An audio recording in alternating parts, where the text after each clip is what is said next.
கிறிஸ்துவில் இனிய சகோதர சகோதரிகளே, காரிருள் மறைந்தது, கல்லறை திறந்தது, கர்த்தர் உயிர்த்தார், அல்லேலூயா. ஆடுவோமே பள்ளு பாடுவோமே, ஆனந்த பல் பாடுவோமே என்று ஆர்ப்பரிக்கின்ற நாள் இந்த நாள். ஏனென்றால் சாவையும் சாத்தானையும் வென்று இயேசு வெற்றி வீரராக உயிர்த்தெழுந்த நாள் இந்த நாள். சாவே உன் கொடுக்கு எங்கே, சாத்தானே உன் ஆரவாரம் எங்கே என்று சாவுக்கும் சாத்தானுக்கும் சாவுமணி அடித்த நாள் இந்த நாள். எனவேதான் அன்பார்ந்த சகோதர சகோதரிகளே, மகிழ்ச்சியோடு நாம் ஆண்டவரின் உயிர்ப்பு பெருவிழாவை கொண்டாடுகின்றோம்.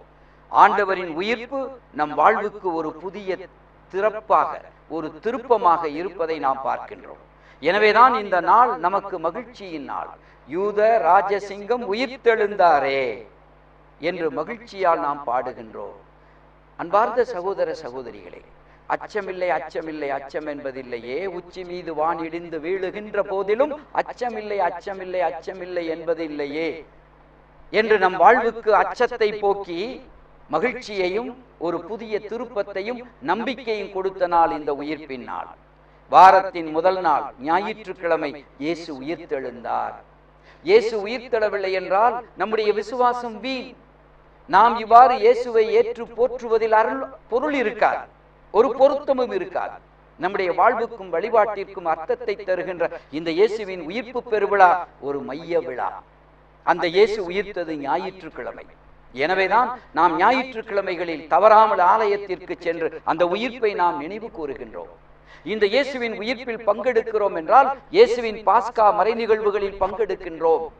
இதைத்தான் இன்று இரவு கடைசி சடங்காக நாம் திருமுழுக்கு வாக்குறுதிகளை புதுப்பிக்க இருக்கின்றோம்.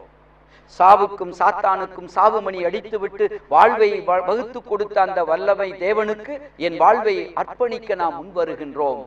சாத்தானை விட்டுவிடுகிறோம், அதன் ஆரவாரங்களை விட்டுவிடுகிறோம், என் வாழ்வுக்கு வழிகாட்டுகின்ற அந்த வாழ்வின் தெய்வத்தை நாங்கள் ஏற்றுக்கொள்ளுகிறோம் என்று மீண்டும் நாம் புது வாக்குறுதி கொடுத்து நம்மையே இறைவனுக்கு அர்ப்பணிக்கின்ற நாள் இந்த நாள்.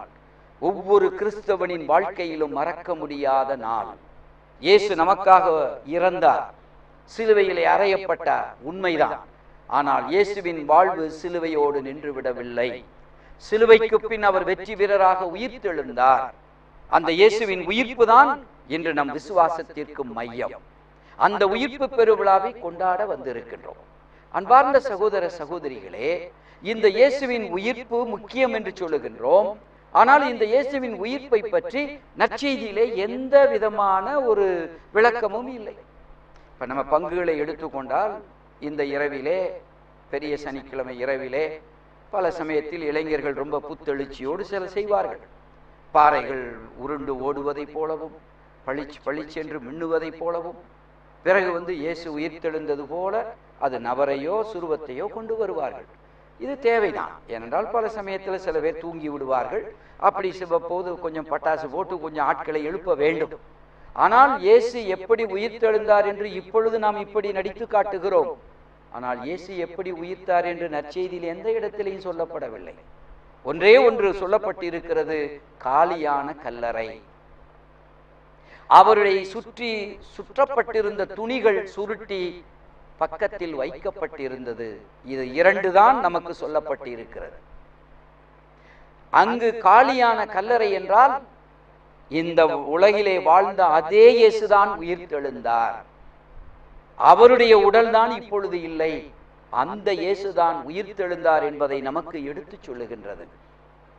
துணிகள் சுருட்டி சுற்றப்பட்டு பக்கத்தில் வைத்து இருக்கப்பட்டிருக்கிறது என்றால் யாரும் அவருடைய உடலை திருடி கொண்டு போகவில்லை. திருடி போகிறவர்கள் துணியைத்தான் முதல்ல தூக்கிட்டு போவார்கள்.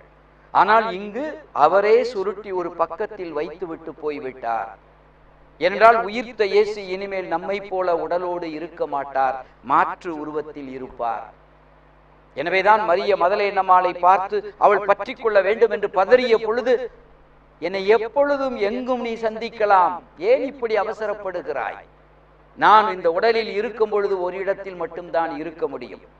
நான் கால நேரங்களுக்கு கட்டுப்பட்டவனாக இருந்தேன். இப்பொழுது உயிர் பெற்ற நான் கால நேரத்திற்கு கட்டுப்பட்டவன் அல்ல. எங்கும் எப்பொழுதும் எல்லாருக்கும் அருள் பொழிய நான் தயாராக இருக்கிறேன். அன்று லாசரை உயிர்ப்பித்த பொழுது இவனுக்கு துணியை அவிழ்த்து விடுங்கள், கட்டுங்கள் என்று சொன்னார். ஏனென்றால் அவன் வாழ வேண்டும். ஆனால் இயேசு இனி மனிதனாக இருக்க மாட்டார், உயிர்த்த இயேசுவாக நம் மத்தியில் இருக்கிறார். அன்பார்ந்த சகோதர சகோதரிகளே, இயேசு எப்படி உயிர்த்தார் என்றுதான் நமக்கு சொல்லப்படவில்லையே ஒழிய, இயேசுவின் உயிர்ப்பு ஏற்படுத்திய தாக்கம் நமக்கு சொல்லப்பட்டிருக்கிறது. நாம் காற்றை பார்க்க முடியாது, ஆனால் அந்த காற்று நம் உடம்பில் பட்டு அது ஏற்படுத்துகின்ற அந்த ஒரு சலனத்தை உணர முடியும்.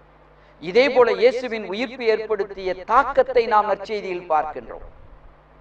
இயேசுவை பிடித்து அடித்து சிலுவையில் அறைந்தவுடன் இயேசுவுக்கு கிடைத்த அதே மரணம் தங்களுக்கும் கிடைத்து விடுமோ என்று பயந்து நடுங்கி ஓடோடி ஒளிந்து மேல் மாடியில் இருந்த அந்த அப்போஸ்தலர்களுக்கு இயேசு உயிர்த்தெழுந்த பின் தன்னை அறிமுகப்படுத்தி காட்சி கொடுத்து அவர்களை வீறு கொண்டு வீதிக்கு வந்து அந்த இயேசுவை பற்றி போதிக்க அவர்கள் உள்ளத்தில் கிடைத்த சக்தி எங்கிருந்து வந்தது? அதுதான் அந்த இயேசுவின் உயிர்ப்பு சக்தி. கோழைகளாக இருந்த இவர்கள் இப்பொழுது மகிழ்ச்சியோடு பல்வேறு அடிதடிகளை வாங்கினாலும் இயேசுவுக்காக அடி வாங்க நாங்கள் தயாராக இருக்கிறோம் என்று சொல்லி துன்பங்களை தாங்கிக் கொள்ள அளவுக்கு அவர்கள் துணிந்து நின்றார்கள் என்றால் அவர்களுக்கு கிடைத்த சக்தி எங்கிருந்து வந்தது? அதுதான் இயேசுவின் உயிர்ப்பு சக்தி. அன்பார்ந்தவர்களே, வேதனையோடு விரக்தியோடு எம்மாவூஸ் நகர் நோக்கி சென்ற அந்த 2 சீடர்களை இயேசு அவர்கள் பின்னால் வழி நடந்து இறைவாக்குகளை எடுத்துரைத்து அப்பத்தை பிடும் பொழுது அவர்கள் அகக்கண்கள் திறக்கப்பட்டு எந்த வேகத்தில் எம்மாவூஸ் நகர் நோக்கி போனார்களோ அதே வேகத்தில் மீண்டும் எருசலேமுக்கு திரும்பி ஓடி வந்தார்களே. வேதனையோடு விரக்தியோடு சென்ற அவர்களை மாற்றியது எது? அதுதான் இயேசுவின் உயிர்ப்பு சக்தி. இயேசுவின் காயங்களை தொட்டு பார்த்து கையை விட்டால் தான் நம்புவேன் என்று அடம்பிடித்த தோமையாரை இங்கே வா, அவிசுவாசியாக இராதே, தொட்டுப்பார் என்று சொல்லி தோமையாரை ஒரு வீரமிக்கவராக பல்லாயிரம் மைல்கள் கடந்து நம் பாரத மண்ணுக்கு வந்து தன் உயிரை கொடுத்து அந்த இயேசுவுக்கு சான்று பகரக்கூடிய அளவுக்கு அவர் உள்ளத்தில் உறுதி கொடுத்தது யார்? அவர்தான் அந்த ஆண்டவர், உயிர்த்த ஆண்டவர். எனவே அன்பார்ந்தவர்களே, இயேசுவின் உயிர்ப்பு எப்படி நடந்தது என்று ஒருவேளை விவரிக்கப்படாமல் இருக்கலாம். ஆனால் இயேசுவின் உயிர்ப்பு ஏற்படுத்திய தாக்கம் நமக்கு சொல்லப்பட்டிருக்கிறது. இன்றும் நாம் அந்த இயேசுவின் உயிர்ப்பு தாக்கத்தை பெற்றவர்களாக வாழ வேண்டும். இன்று இயேசுவின் உயிர்ப்பு பெருவிழா கொண்டாட்டத்திலே பங்கெடுத்தோம். இந்த இரவிலே நடந்த திருவிழிப்பு நிகழ்ச்சிகளிலே பங்கெடுத்தோம். எல்லாம் நீண்ட நெடிய இரா விழிப்பு உணர்விலே நாம் சடங்குகளில் பங்கெடுத்தோம். அப்படி பங்கெடுத்த நாம் இப்பொழுது ஒரு மகிழ்ச்சியோடு ஒரு புதிய திருப்பம் பெற்றவர்களாக, வாழ்க்கையிலே ஒரு புதிய வாழ்வை பெற்றவர்களாக நாம் உணர வேண்டும். நம்முடைய உடம்பிலே, நம்முடைய தோற்றத்திலே மாற்றம் ஏற்படாது. கற்பா வந்தவன் கற்பாத்தான் போவான், ஜாப்பா வந்தவன் ஜாப்பாத்தான் போவான், குட்டையா வந்தவன் குட்டையாத்தான் போவான், நெட்டையா வந்தவன் நெட்டையாத்தான் போவான். அதனால நான் ஆண்டவருடைய உயிர்ப்பை பெற்றிருக்கேன் என்பதற்காக குட்டையா இருக்கிறவன் நெட்டையா போக முடியாது. நாம் இருப்பது அப்படித்தான் இருப்போம். ஆனால் நமது பார்வையில், நமது நோக்கத்தில், நமது எண்ணத்தில் ஒரு புதிய திருப்பம் இருக்கும். அதே ஆட்களாக இருக்க மாட்டோம். மாறாக அந்த இயேசுவின் உயிர்ப்பை பெற்ற நாம் ஒரு புதிய தெளிவோடு அந்த இயேசுவின் மன உணர்வுகளை தாங்கியவர்களாக, சாவையும் சாத்தானையும் வென்று வெற்றி வீரராக உயிர்த்தெழுந்த அந்த உத்தமரின் அந்த பண்புகளை பெற்றவர்களாக நாமும் அடிமை வாழ்வுக்கு கட்டுப்படாமல் அடிமை வாழ்வை தகர்த்தெறிந்து விட்டு உரிமை வாழ்வுக்கு அழைக்கப்பட்டிருக்கின்றோம். எனவே அன்பார்ந்த சகோதர சகோதரிகளே, இது நம் வாழ்க்கையின் மகிழ்ச்சியான நாள். இந்த மகிழ்ச்சியான நாளில் அந்த இயேசுவின் மகிழ்ச்சி என் வாழ்க்கையில் ஒரு புதிய திருப்பத்தை தர வேண்டும். நாம் ஒரு புதிய மனிதனாக மாற வேண்டும். எவ்வாறு இயேசு சிலுவையில் மரித்து அதே இயேசு வெற்றி வீரராக உயிர்த்தெழுந்தாரோ அதுபோல பாவத்திற்கு உட்பட்டு பாவத்திற்கு அடிமைப்பட்டு கிடந்த நம்மை இயேசு தனது பாடுகளால் நம்மை விடுவித்து வெற்றி வீரராக உயிர்த்தெழ வைத்திருக்கின்றார். அந்த இயேசுவின் உணர்வு, இயேசுவின் உயிர்ப்பு சக்தி நம் ஒவ்வொருவரையும் ஆட்கொள்ள வேண்டும். ஒவ்வொருடைய வாழ்க்கையிலும் மிளிர வேண்டும். நாமும் ஒரு புதிய திருப்பம் பெற்றவர்களாக, அந்த இயேசுவின் உயிர்ப்புக்கு சான்று பகருகின்ற மக்களாக நாம் முன்வர இன்றைய நாள் நமக்கு துணை புரிய வேண்டும். இந்த வாழ்க்கையில் இயேசுவின் உயிர்ப்பு வாழ்க்கையை மேற்கொள்ளுகின்ற நமக்கு துன்பம் வராது, துயரம் வராது என்று சொல்லவில்லை. அத்தனையும் வரும். ஆனால் அத்தனையும் பகலவனை கண்ட பனி போல மறைந்துவிடும். கோழைகளாக இருந்த அப்போஸ்தலர்கள் எப்படி வீறு கொண்டு தங்களுடைய வாழ்க்கையில் ஒரு புதிய திருப்பத்தை பெற்றார்களோ அதுபோல நமது வாழ்க்கையிலும் ஒரு புதிய திருப்பம் இருக்கும். துன்பங்கள் வந்து துன்பமாக தோன்றாது. ஏனென்றால் அன்பார்ந்தவர்களே, அன்பு இல்லாமல் துன்பப்படலாம், துன்பம் இல்லாமல் அன்பு செய்யவே முடியாது. மீண்டும் கூறுகிறேன், அன்பு இல்லாமல் துன்பப்படலாம், துன்பம் இல்லாமல் அன்பு செய்யவே முடியாது. துன்பம் ஒரு பொருட்டாக நமக்கு தெரியாது. ஆகவே அத்தகைய மன உணர்வோடு இயேசுவின் உயிர்ப்பு சக்திகளை பெற்ற மக்களாக வீறு கொண்டு வாழ்வோம். வருவது எதுவாக இருந்தாலும் வாழ்வின் தெய்வம் என் வாழ்க்கையில் என்னோடு இருக்கின்ற பொழுது, உயிர்த்த ஆண்டவரின் உயிர்ப்பு சக்தி என்னோடு இரண்டர கலந்து என்னை வழிநடத்துகின்ற பொழுது, எத்தனை தடைகள் வந்தாலும் தீமைகளை எதிர்த்து நின்று அவரை போல நானும் வெற்றி பெறுவேன் என்ற வீர முழக்கத்தோடு இயேசுவின் பாதத்தை தொட்டு நாம் பின்பற்றுவோம். உயிர்த்த மக்களாக இந்த உலகில் வாழ்வோம்.